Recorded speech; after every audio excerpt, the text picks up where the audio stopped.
Assalamualaikum warahmatullahi wabarakatuh. Jumpa lagi bersama saya Randy Niko Ramadan, jurnalis Banjarmasin Post. Masih bersama saya Ketua Partai Gelora Kalsel Haji Rizwandi.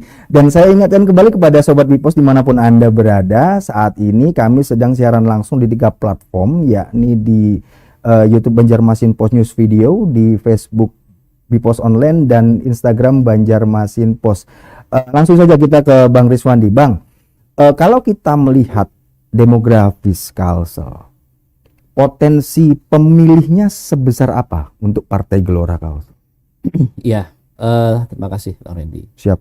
Tentu kita harus optimis ya. Siap. Partai kan harus optimis. Kalau kita menggunakan meninggalkan paradigma lama. Paradigma lama itu begini. Kalau background partai itu dari kanan, pasarnya hanya kanan. Kalau backgroundnya tengah, pasarnya hanya tengah. Kalau backgroundnya kiri, pasarnya kiri. Gelora nggak begitu. Kita melihat ini semua anak bangsa yang harus kita terima, kita tampung. Oh, gitu. Tidak ada polarisasi. Nggak ada polarisasi, kita hilangkan polarisasi itu. Itu adalah paradigma masa lalu. Betul, betul. Itu benar, saya setuju. Makanya kan karakter Gelora itu kan kita singkat menjadi indeks ya. Siap. Islam, nasionalis, demokrasi, dan kesejahteraan. Semua dirangkum. Ada Islam. Siap. Ya kan? Ya. Kemudian tengah ada nasionalis, kiri ada kesejahteraan. Platformnya apa? Demokratis. Lagi saya tanyakan bahwa biasanya partai politik adalah fokus dari 4 segmen tadi. Tujuannya adalah memaksimalkan suara yang akan diperoleh.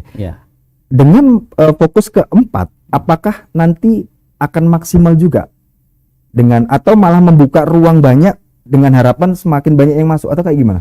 Ya, karena kan gini, partai politik ini kan harusnya mewakili populasi.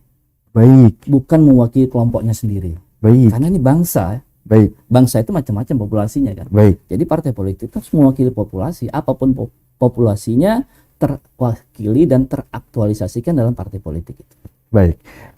Kalau kita nggak mengesampingkan bahwa di era digital ini ada anak-anak muda yang kemudian masuk di segmen Gen Z. Betul. Pendekatan Partai Gelora seperti apa? Ya, memperkuat interaksi lewat platform-platform media. Oh, itu ya yang dilakukan digital. Nah, itu yang buktinya. Kalau di Kalsel 20.000 anggota di Indonesia terus ribuan, salah satunya kan sumbang terbesar dari platform digital ini. Dan itu diuntungkan saat COVID kemarin? Sangat diuntungkan. Oh, baik. Berarti dia ada pertemuan tatap muka atau dimaksimalkan saat ini atau ke depan? Ini baru sekarang kita boleh bisa offline ya. Iya, online. Online. Pertemuan apapun online, pakai Zoom, pakai apapun lah platform digital yang kita bisa pakai untuk melakukan konsolidasi. Siap. Kalau saya bertanya di pemilu 2024, khususnya pilkada maupun caleg ya nantinya. Target dari Partai Gelora Kalsel berapa sih, Bang? Kami berharap tentunya setiap dapil provinsi itu ada 1 orang. Harapan kami ya. Kan kursi di DPRD maksudnya provinsi ya. Siap. Berarti kan 7 itu kan. 7. Demikian juga kabupaten kota minimal setiap dapil itu ada 1. Itu harapan. Dan tentu untuk mewujudkan harapan harus bekerja keras. Itu pasti. Pasti kan? Pasti. Nah, makanya langkah awal kita melakukan yang namanya rekrutmen bacalek. Saat ini sedang dilakukan. Sudah dan sedang dan terus. Baik. Jadi paling tidak ada 1 dapil itu yang sudah terisi 30%, ada yang sudah 100%, ada yang 40%, ada juga yang baru 20%. Rata-rata mungkin sekitar 30%. Nah, yang sudah ada ini sudah harus turun ke publik. Yang calon ini, karena dia kan etalase partai kan. Baik, saya paham. Corong lah ya. Dia membawa ide tentang partai ini kan. Nah, kemudian kita membuat ada namanya hari dapil gitu. Jadi Jumat, Sabtu, Minggu mereka ada di dapil.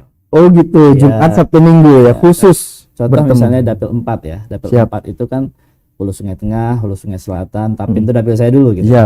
Maka kalau misalnya orang yang menjadi bacalek di situ masih ada di Banjarmasin, kita dalam tanda petik ya kita usir dapil. Oh gitu. Anda harus turun, Anda harus harus berinteraksi dengan masyarakat gitu. Oh gitu ya. Iya. Dan itu interaksi itu biasa saja, maksudnya tidak yang secara kepartaian ditegur atau apa, ya obrolan biasa saja maksud. Justru kita dorong. Luar biasa. Bisa begitu ya. Iya. Kalau dari pusat secara ada target pemilu harus dapat sekian, kursi harus dapat sekian gitu. Ya Ada tadi nggak? kan kalau ini setiap dapil minimal 1, berarti kan pemilihnya kalau kita mau aman ya di atas 150.000 setiap dapil gitu. 150 Ya, ribu. tapi kan harus kerja bersama ya. Itu luar biasa. Iya. Oh, itu Banget memang itu. bukan sekedar angka, itu harus kerja keras. Ya, iya sih. Siang malam. Betul. Tanda petik, ya tanda petik ya. Iya, Harus iya. darah itu. Betul itu.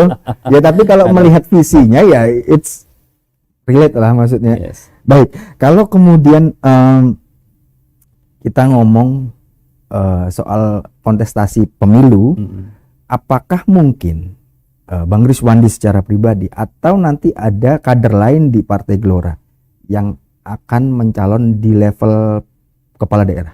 Ya tadi kan saya katakan, visi kita kan 5 besar dunia. Siap.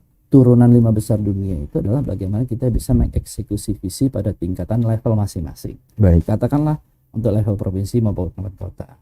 Gimana kita mau bicara 5 besar dunia kalau kita nggak bisa mengeksekusi pikiran-pikiran kita pada tingkat level itu gitu. Sehingga menurut saya semua kader Gelora kita dorong peningkatan kapasitas dia untuk bisa menjadi pemimpin di level mereka masing-masing.